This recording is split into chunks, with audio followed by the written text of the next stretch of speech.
Hi friends, இது Sandhya healthy cooking channel. இன்றைக்கி நம்ம இந்த வீடியோவில் இறால் தொக்கு எப்படி பண்ணலான்னு பார்க்கலாம். இறால் தொக்கு பண்ணுறது ரொம்பவே ஈஸி, நல்லா டேஸ்ட்டாகவும் இருக்கும்.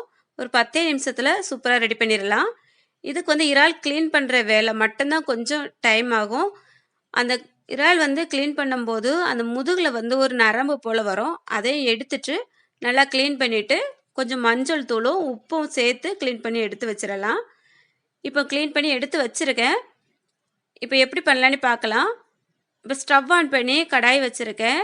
இந்த கடாயில் தேவையான அளவுக்கு எண்ணெய் சேர்த்துக்கிட்டு இது சூடாகுனதும் இந்த எண்ணெயில் கொஞ்சம் மசாலாக்கள் சேர்க்க போகிறோம். இதில் சேர்க்கறதுக்காக ஒரு பிரிஞ்சி இலை எடுத்து 2ஆக கட் பண்ணி எடுத்து வச்சுருக்கேன். ஒரு 1/2 ஸ்பூன் அளவுக்கு சோம்பு, கொஞ்சமாக கல்பாசி, ஒரு துண்டு பட்டை, ஒரு ஏலக்காய், 2 கிராம்பு, இது எல்லாமே எண்ணெயில் சேர்த்து நல்லா பொரிய விட்டுறலாம். இது நல்லா பொரிஞ்சிட்டு இருக்கட்டும். இப்போ இதில் 2 பெரிய சைஸு பல்லாரி எடுத்து நல்லா பொடி பொடியாக கட் பண்ணி எடுத்து வச்சுருக்கேன். அதையும் இதில் நம்ம சேர்த்து வதக்கிக்கிடலாம்.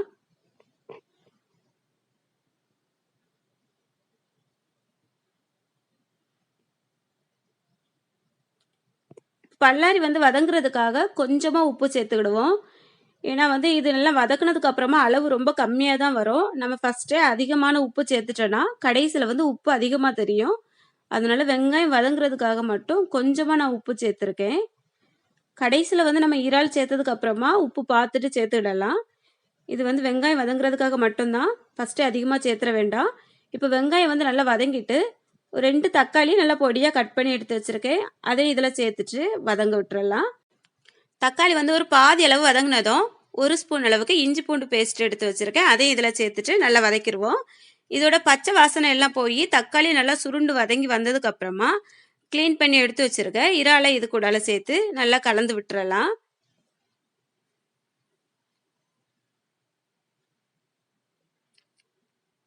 பாருங்க, அந்த இறாலில் அந்த முதுகு பகுதியில் ஒரு நரம்பு போல வரும். அதெல்லாம் எடுத்துட்டு க்ளீன் பண்ணி வச்சிருக்கேன். இதில் தண்ணி இல்லாத அளவுக்கு நல்லா வடிகட்டிட்டு இதில் சேர்த்துருவோம்.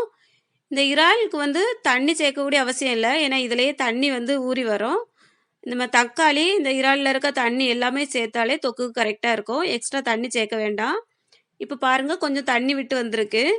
இப்போ இதில் தேவையான மசாலாக்கள் சேர்த்துக்கிடலாம். 2 ஸ்பூன் அளவுக்கு மல்லித்தூள் சேர்த்துருக்கேன். காரத்துக்காக 1 ஸ்பூன் மிளகாய்த்தூள், கொஞ்சமாக மஞ்சள் தூள் சேர்த்துட்டு இப்போ கொஞ்சமாக தேவையான அளவுக்கு உப்பும் இதில் சேர்த்துடலாம். ஏன்னா ஃபஸ்ட்டு ரொம்ப கம்மியாக தான் உப்பு சேர்த்துருந்து. இப்போவும் நம்ம தேவையான அளவுக்கு உப்பு சேர்த்துடலாம். கொஞ்சம் கம்மியாக இருந்தால் கூட பார்த்துட்டு சேர்த்துடலாம். அதிகமாச்சுன்னா ஒன்றும் பண்ண முடியாது.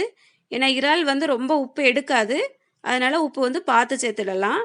இப்போ இதெல்லாமே நல்லா மிக்ஸ் பண்ணி விட்டுட்டு ஒரு மூடி போட்டு 3லேருந்து 5 நிமிஷம் வரைக்கும் நல்லா சிம்மில் வச்சு இதை வேக விட்டுறலாம். இறால் சீக்கிரமாக வெந்து வந்துடும்.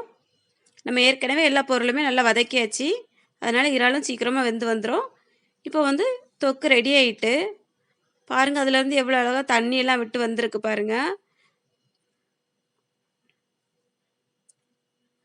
கடைசியில் இப்போ இதில் கொஞ்சமாக மல்லியெல்லாம் தூவிட்டு நல்லா மிக்ஸ் பண்ணிவிட்டு அடுப்பை ஆஃப் பண்ணிட வேண்டியது தான். இப்போ இறால் தொக்கு ரெடி ஆகிட்டு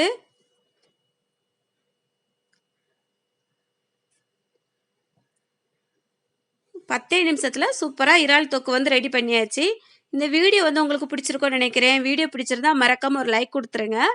அப்படியே எப்படி இருந்ததுன்னு சொல்லி கமெண்ட் பண்ணுங்கள். மறக்காமல் நம்ம சேனலை சப்ஸ்கிரைப் பண்ணிவிட்டு பக்கத்தில் இருக்க பெல் பட்டனை ஆன் பண்ணிடுங்க. அப்போ தான் நான் அடுத்தடுத்து அப்லோட் பண்ணக்கூடிய வீடியோஸ் எல்லாமே உடனுக்குடன் உங்களுக்கு நோட்டிஃபிகேஷனில் வரும். நீங்கள் எல்லா வீடியோஸையும் மிஸ் பண்ணாமல் பார்க்கலாம். இது வரைக்கும் இந்த வீடியோவை ரொம்ப ரொம்ப பொறுமையாக பார்த்த எல்லாருக்கும் நன்றி, வணக்கம்.